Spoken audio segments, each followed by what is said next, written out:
Hey, what's up guys? Today, I'll show you a romantic fantasy film, Cinderella. Spoiler ahead, watch out and take care. Cinderella is a 2015 romantic fantasy film adapted from the folktale's original name in the 1950s by Walt Disney. The story's context is almost similar to the princesses of Walt Disney, but its uniqueness makes it different from that of others. It depicts a moral story that love must base on the heart and not for advantage. This lesson has been emphasized several times in the film. In this story, the father of Prince Kit insists that he must find a bride before he dies. They already prepared a lady for political reasons to marry him for the sake of their kingdom, but Prince Kit courageously stands his principles about love. He is willing to marry a girl that he prefers. No matter the background, either a commoner or a noble, he is still ready to marry it, as long as the heart is pure to love him and not for the advantage. This story contributes to our generation to the definition of love, as love is a difficult thing to find and define. But through the help of this film, the meaning of love has been revealed. Overall, this film is perfect for those individuals who love genres about romance. Cinderella is an ideal film to enlighten people to whom they have to give their heart. Its moral could really contribute to a change for the wrong mindset that people had believed in. A happy family lives in a gigantic house that is surrounded by a green environment. A beautiful girl named Elle is living there.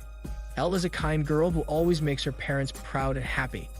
Love is the main atmosphere of this house. However, sorrow happens to them. Her mother has a sickness, and she tells her last words to Elle before she dies: "Have courage and be kind." Elle keeps these words to her mind and heart until she becomes a lady, until one day their pain turned into a memory. Years later, his father asks her if she could grant his blessing to marry someone again, and Elle agrees. The time has come. Her stepmother and stepsister arrive at their gigantic house to live. Elle welcomes them wholeheartedly, but they are the opposite of how Elle welcomes them. Her stepsister describes her appearance as a broomstick and stringy hair, and her stepmother neglects her as she enters the house. The father of Elle leaves her for a while to do a long-distance job. Elle misses her father so much, and the letters from her father are the only way for her to communicate with him. But until one afternoon, Elle receives bad news. Her father got ill on the road and died, and from that day, a new journey for Elle starts. Her stepmother and stepsisters treat her as a servant, not a family. Elle is in charge of everything. Her stepmother instructs her to address her as madam rather than mom. She even let her be out of her big room and stay in the attic. Also, they do not share the food they are eating but eat their scraps instead. The life of Elle has since flipped. In the morning, Elle is supposed to join their breakfast, but her stepmother remains cruel. She belittles and lets her feel that she is not part of their family. Due to these, Elle gets her horse to unwind in the forest. While she is riding on her horse, though, she meets the prince that later on hides his identity. He introduces himself as Kit, who works at the palace as an apprentice. The prince gets astonished by the beauty of Elle. He finds her beautiful, not just outside but also inside. At this point, they now start liking each other, but the prince's servants call him to go home, so they part their ways and hope to see each other one day. The prince shares what he saw in the forest with his father, but his father thinks that it is not a good idea for him. They have a bit of argument, but they stop when his doctor declares his current health situation. After hearing it, they immediately head to a room where the prince will be painted on the canvas. While the painter is painting him, his father encourages him to marry someone who is on their level. His father believes that marrying a princess will maintain their kingdom. However, the prince still disagrees and proposes an alternative way, and everybody agrees. Afterwards, their servants head to the city to deliver the news. The prince invites every maiden, either a commoner or noble, to be part of their royal ball, where the prince will choose a bride from the attendees. Elle hears this news, so she dashes to her house to deliver the news. Her stepsisters and stepmother are elated about the news, so her stepmother orders her to find a seamstress to make them a ball gown for three. Elle expresses her gratitude as she expects a treat from her. But to her surprise, her stepmother confronts that it is not for her but hers. The night of anticipation has come. Elle helps her stepsisters to prepare for the royal ball, but when they are about to ride their carriage, Elle dresses herself using her mother's refashioned dress. But her stepmother destroys it and confronts her that she is not fit for that event. Elle expresses her disappointment in tears. An old woman enters the picture. She asks Elle to give her milk and bread. Out of her kindness, she immediately gets something to feed her. The old woman asks Elle about the reasons for her tears, and she tells her that kindness makes everything. Thereupon, the old woman transforms into her original being. Elle is surprised by what she sees. The old woman turns into a beautiful fairy. She introduces herself to Elle, who is now her fairy godmother. Since she's a fairy, she let the desires of Elle come true using her magic wand. She helps Elle to provide for her needs for the royal ball. She used her wand to turn the pumpkin into a carriage, a lizard into a footman, a goose into a coachman, and lastly, her mice into a horse. Following that, Elle transforms into a stunning lady wearing an alluring blue gown, tantalizing hair and makeup, and a pair of glass shoes. But the fairy godmother reminds her that she has to go back before the last echo of the bell. Otherwise, her appearance will get to its original form. After that, they now rush to the palace. The ball is about to commence when Elle arrives. Everyone now gets the attention when Elle arrives at the palace. They are fascinated with her looks. The prince sees Elle's arrival and he immediately heads to invite Elle for a dance. As the prince moves to Elle, everyone on the dance floor gives way for them to meet. Elle and Prince Kit's hope to see each other is no longer a dream.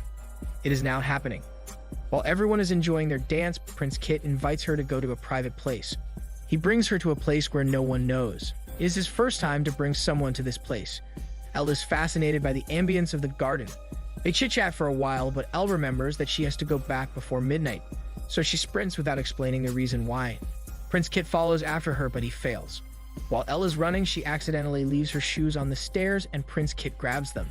The servants of Prince Kit run using their horses to follow the carriage of Elle, but the lizard manages to close the gates. Since they are late, their current form gets back to its original form while running back to their home. Her stepmother and stepsisters are now at their house. They share everything they experience at the palace with Elle, including the fascinating girl who captured the eyes of everyone. As they continue to express their thoughts, her stepmother smells something fishy about Elle. The next day, the father of Prince Kit is about to lose his breath. But before everything turns into sorrow, his father wishes him to look for a bride like Princess Jelena that is the ideal one for him. But Prince Kit refuses. He says to his father that he respects his decision and appreciates his concern. But still, his heart is for the lady he met at the royal ball who wore the glass shoes. His father sees his dedication and love for that lady, so he finally gives his blessing to marry that mysterious princess. Also, he is able to deliver a message that he should marry a girl who would genuinely love him and not for the advantage. Shortly after, his father loses his breath. Afterward, the Grand Duke is imposing that he has to marry Princess Jelena for the sake of their kingdom.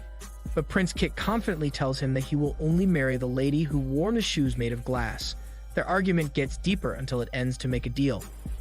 The deal is they have to search for the girl who wore the glass shoes, and if they fail to see her, that's the time that he will marry Princess Jelena of Zaragoza.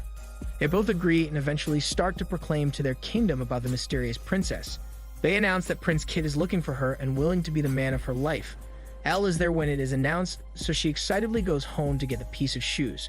But when Elle is about to get the shoes, she sees that it is missing. And to her surprise, her stepmother surprises her while holding the glass shoes. She begins her piece by telling the story of her containing her anger and insecurity of the wealth that is coming for Elle. Also, she says that Prince Kit is not worthy of marrying a dirty servant like Elle, so she broke the shoes and locked her in the attic. As soon as everyone hears the news, all the maidens who come from high and low profile take their chance to fit the shoes on their feet. They search for the mysterious princess everywhere. A lot of maidens try their luck. They insist, but they fail. At this point, the turn for her stepsisters to fit the shoes has come. But sadly, the shoes do not fit them. Elle is unaware that the people of the palace are at their house. She is alone in the attic when this event is happening. Elle sings to escape from boredom, and while she's singing, mice do good teamwork to open the windows, and they succeed. The people from the palace are about to leave, but they hear a lady singing a song. At first, her stepmother denies that there is still a lady inside their house. But Prince Kit reveals himself and commands Elle's stepmother to see that girl. After a while, her stepmother opens the door, and an officer from the palace invites Elle to go down and fit the glass shoes. Elle is now happy because her awaited dream is about to come true. Elle is now elated as she can now envision her future. She is now downstairs to meet Prince Kit. She is wearing a dirty dress, old shoes, and a pure heart. At first, she is hesitant to meet the prince due to her appearance. But she remembers her mother's advice, be courageous and be kind. Prince Kit sees Elle and welcomes her with a delighted smile. Elle bows to him, but before anything happens, Prince Kit asks Elle who she is. Elle courageously responds that she is a country girl with no dowry and not a princess. But despite her background, Prince Kit allows her to fit the shoes, and finally, the shoes have found their owner. The long search for the mysterious princess is now over. After this, Prince Kit invites her to come to the palace and start living her new journey with him. Before Elle leaves her house, she sees her stepmother and throws a word saying, "I forgive you." Not long after, Elle and Prince Kit hold their wedding ceremony at their palace. Everyone around the palace witnesses their wedding and does the most precious and awaited part of the wedding, the romantic tongue massage. Elle is now a true princess ruling the whole kingdom with the same courage and kindness she promised to her mother. She has got the life that she truly deserves. The entire kingdom is now rejoicing. This is Daniel CC Movie Channel. Stay safe and enjoy your fun for today.